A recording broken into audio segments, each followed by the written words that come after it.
seperti ibunya Pak Ijo tadi, yang selalu melihat sisi positif dalam setiap peristiwa hidup kita, termasuk peristiwa ketika kita diombang-ambingkan oleh persoalan hidup.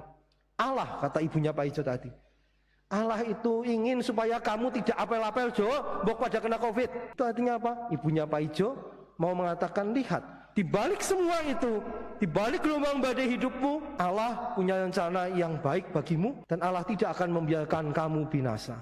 Dalam nama Bapa dan Putra dan Roh Kudus. Amin. Tuhan bersamamu dan bersama rohmu. Bapak Ibu, para saudara sekalian yang terkasih, selamat sore. Selamat sore. Hari ini kita melangkah memasuki hari Minggu biasa yang ke-12. Di dalam hidup keseharian kita, ada banyak kali kita mengalami seolah menjadi manusia yang terombang-ambing oleh berbagai persoalan hidup kita.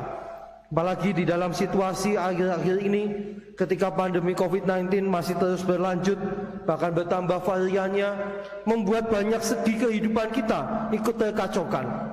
Termasuk di dalamnya bisa jadi iman kita pun terombang-ambing. Tetapi kasih Allah kepada kita tidak pernah hilang. Dia selalu menemani kita supaya kita tidak mengalami ketakutan dalam berbagai persoalan hidup kita. Tadi kurang lebih jam 5, si Pak Ijo sudah ganteng sekali. Pakaiannya necis, nganggo jin sing nembe dikumbah, nganggo sepatune ya apik, nganggo kaosnya ya melipis lah pokoknya. Ketika dia keluar dari kamarnya, ibunya guyu. Kau siap ngapa Jo? Pak Ijo mukanya sepet banget. Kena kieu lah pula wong rencanane apa-apa. Wis adus bagus-bagus malah udan. Lalu si ibunya mengatakan, mulane ora asa gemagus. Wong ngerti-ngerti udan apa? Mangkat ngana, udan-udanan ngana kok tekan ngene pacarmu ngene situl kiem kowe kejebus kaya tikus kejebul got kowe. Lalu Pak Ijo semakin jengkel kepada ibunya lajen. Bu kepriwe sih Bu malah dadi kaya ngono sih lah wis Covid rampung-rampung siki apa-apa lu dadak diudani wulan-wulan Juni kok nganggo udan. Janjane Tuhan ki kepriwe sih ya Bu ya? Jan kowe bisa dijak kompromi apa ya? Wingi setahun apa-apel angel banget bolak-balik covid. Ki Covid-nya mulai munggah maning. Pikirku ya apel, pokoknya tahu minggu ngesuk ora bisa apel, malah sikit diwehi udan. Jane kaya apa Tuhan ki kepriwe sih? Apa Tuhan ora bisa ngendekna Covid-e? Apa Tuhan ora bisa ngendekna udane? Wong kepengin apel kok jan ngel-ngel temen. Lalu ibunya Pak Ijo mengatakan, "Jo, ora kaya kowe Jo. Tuhan kuwi duwe rencana ben kowe bola-bali apel. Mungkin lagi musim Covid kok apel bae. Kowe nek ketularan priwe?" Tapi Pak Ijo tetap tidak bisa menerima itu. Menurut Pak Ijo Tuhan itu kejam. Wong Tuhan sing menumbuhkan cinta sing dicintai diapeli malah dihudani, diwehi Covid. Sampai tadi jam 6 Pak Ijo masih berharap hujannya berhenti. Ben jam itu bisa ngapel, tapi nyatanya tekan siki urung mandek udane. Kita lihat nanti jam 7 hujannya berhenti apa enggak, Pak Ijo apel apa enggak. Minggu depan Pak Ijo cerita lagi. Nah, Bapak Ibu dan para saudara sekalian yang terkasih, apa yang terjadi dengan si Pak Ijo tadi sebetulnya juga sering terjadi pada diri kita.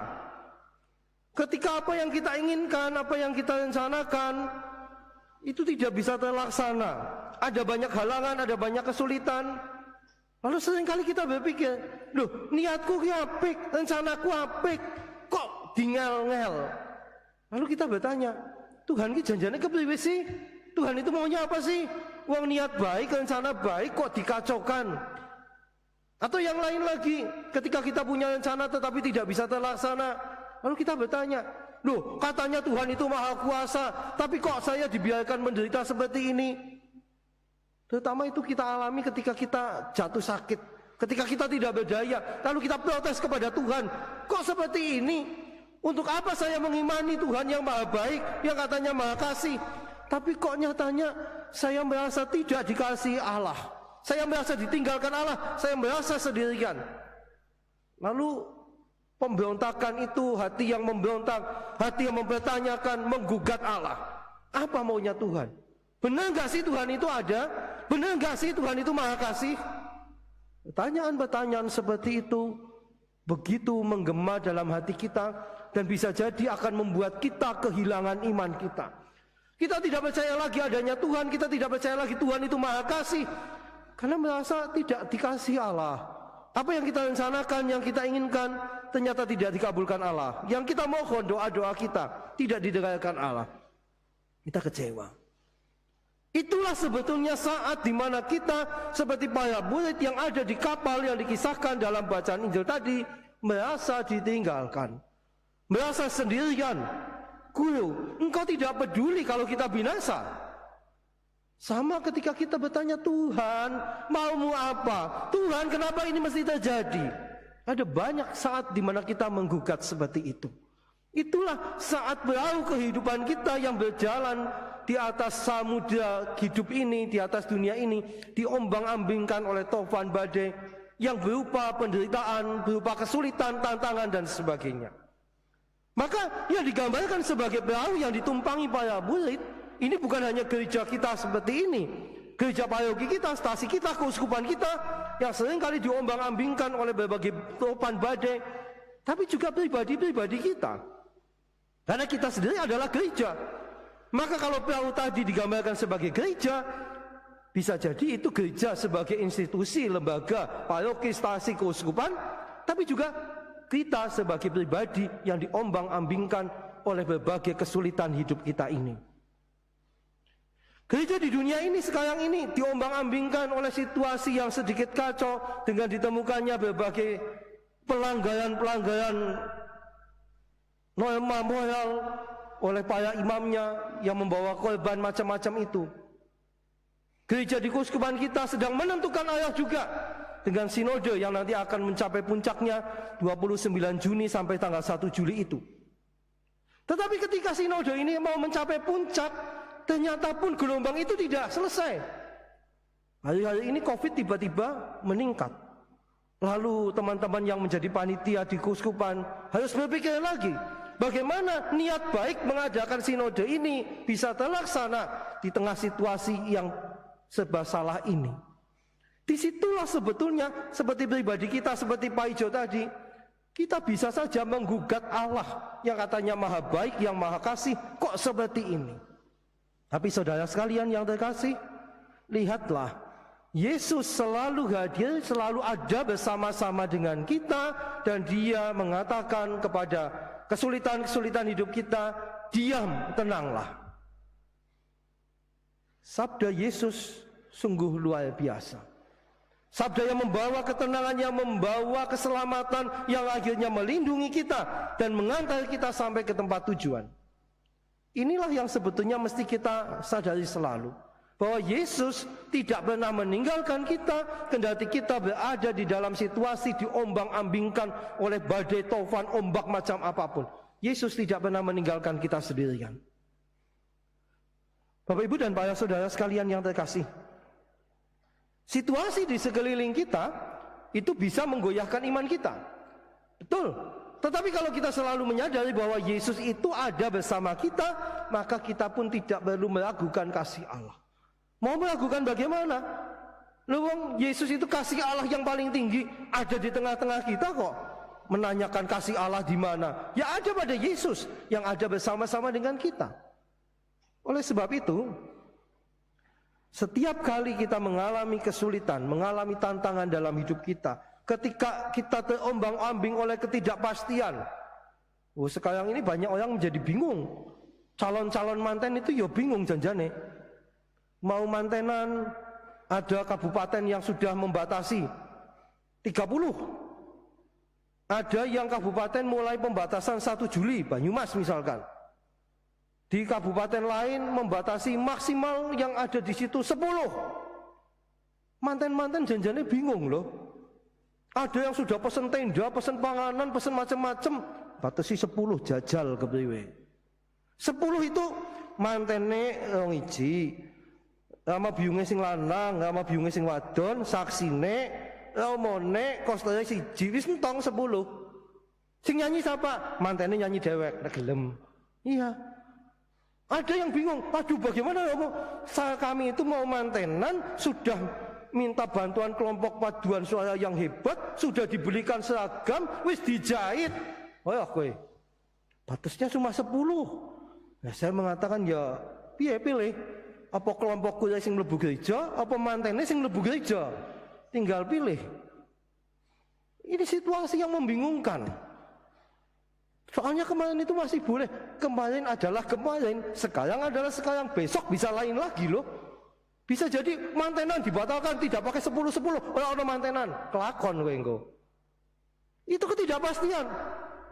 Tetapi kita yakin bahwa Yesus tetap menyertai kita dalam situasi-situasi seperti ini. Situasi COVID yang sekarang meningkat ini menimbulkan kebingungan, ketakutan seperti para murid. Guru Tuhan, Engkau tidak peduli kalau kami binasa oleh COVID. Kita bisa jadi menggugat itu. Adik saya kemarin Sabtu kena 1, lalu Rebu kemarin tambah 3, tadi tambah 2, lalu sudah 6. Ini urutan ini pas. Adik nomor 5 kena tahun lalu, adik nomor 4 Sabtu, tadi nomor 3, saya tuh nomor 1. Oh oke, saya cedak. Ketakutan bisa, kebingungan bisa, tapi pasti kita yakin Tuhan. Ketika kita tanya Tuhan, Kau tidak peduli kalau kita binasa. Yesus bangun dan menghardik angin itu, menenangkan danau yang mengombang-ambingkan hidup kita. Yesus tetap menyertai kita, Dia tidak meninggalkan kita dalam badai kehidupan kita. Sabda Yesus, diam, tenanglah, itu akan menjadi kekuatan keselamatan bagi kita. Para saudara sekalian yang terkasih, kata diam tenanglah mengingatkan saya pada sebuah lagu, judulnya Diamlah. Itu lagunya isinya ini persis. Badai mengamuk ya Tuhan, gelombang pun menderu dan sebagainya. Tapi apa yang terjadi ketika dulu kami SMA latihan lagu itu, lagu Diamlah. Dirigenya sudah mulai, kami diam. Judulnya Diamlah, maka kami semua diam. Saudara sekalian, diam itu bukan seperti itu. Bukan berarti pasif, bukan berarti tidak bergerak. Tetapi kepasrahan kepada Allah diikuti dengan sebuah usaha yang maksimal. Jadi menyanyi diamlah bukan berarti semua diam, tapi yang menyanyi. Itulah cara kita menanggapi tawaran keselamatan dari Allah. Yesus ada di tengah kita, Dia mau menolong kita, tapi pasti kita juga menanggapi tawaran Allah ini dengan sebaik-baiknya. Saudara sekalian, kutipan yang sama ini tahun lalu itu digunakan oleh Bapak Suci ketika dia memberikan berkat apostolik khusus pada masa pandemi waktu itu. Dan Bapak Suci mengingatkan kepada kita, pada waktu malam gelap gulita yang menakutkan, yang mencekam seperti situasi sekarang ini dengan pandemi ini. Tetapi dalam situasi pada waktu malam itu Allah melalui diri Yesus tetap menghadirkan keselamatan kepada kita. Di dalam perahu yang terombang-ambing itu, para murid, gereja, kita semua berada. Tetapi ingat, di dalam perahu yang sama, di situ Yesus juga ada. Maka Dia tidak, sekali lagi, Dia tidak pernah meninggalkan gereja. Dia selalu ada bersama-sama dengan gereja kita semua. Kita berpasrah kepada Yesus. Tidak seperti Pak Ijo yang memprotes, mempersoalkan atau menyalahkan Allah. Tapi kita seperti ibunya Pak Ijo tadi, yang selalu melihat sisi positif dalam setiap peristiwa hidup kita, termasuk peristiwa ketika kita diombang-ambingkan oleh persoalan hidup. Allah, kata ibunya Pak Ijo tadi, Allah itu ingin supaya kamu tidak apel-apel Jo, mbok pada kena COVID. Itu artinya apa? Ibunya Pak Ijo mau mengatakan, lihat, di balik semua itu, di balik gelombang badai hidupmu, Allah punya rencana yang baik bagimu, dan Allah tidak akan membiarkan kamu binasa. Amin. Saudara sekalian, Allah menjanjikan keselamatan bagi kita. Itulah jaminan yang membuat kita tidak pernah takut kendati hidup kita harus melewati badai, taufan, dan berbagai macam persoalan. Terima kasih atas kebersamaan dan doa-doa kita. Kita tutup perayaan kita dengan mohon berkat Tuhan. Tuhan bersamamu dan bersama Semoga Allah yang Maha Kuasa memberkati kita, keluarga kita dan semua orang yang berkehendak baik, Bapa dan Putra dan Roh Kudus. Amin. Saudara sekalian, pergilah. Perayaan syukur kita sudah selesai. Syukur kepada Allah.